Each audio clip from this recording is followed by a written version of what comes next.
nila tayo.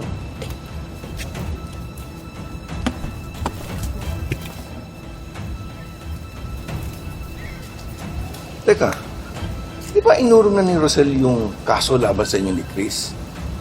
Bakit pinagtataguan pa yung mga bata? Dahil sa Hiyago, Omar, wala na akong mukhang ihaharap kay Bel tsaka kay Tyrone. Malaki ang kasalanan ko sa kanila.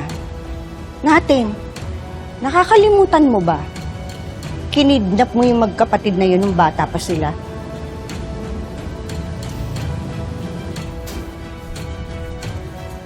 Oh, si Paeng.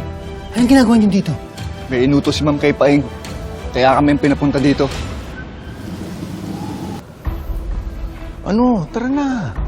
Umalis na tayo. Baka mamaya makita pa tayo ng dalawa. Sandali lang.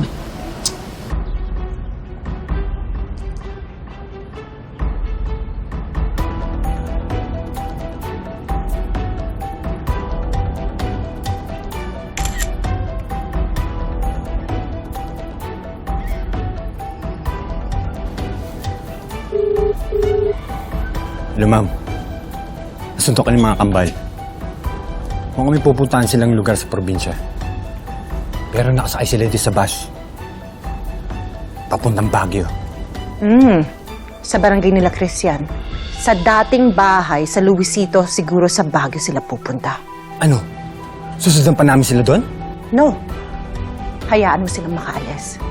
But make sure na hindi sila makakarating sa pupuntahan nila. Siguraduhin nyo na merong mangyayari sa kambal habang nasa biyahe. Wala akong pakialam kung ibabangga o pasasabugin nyo yung bus. Pero gusto ko, hindi sa Luisito ang destinasyon nila, kundi sa impyerno.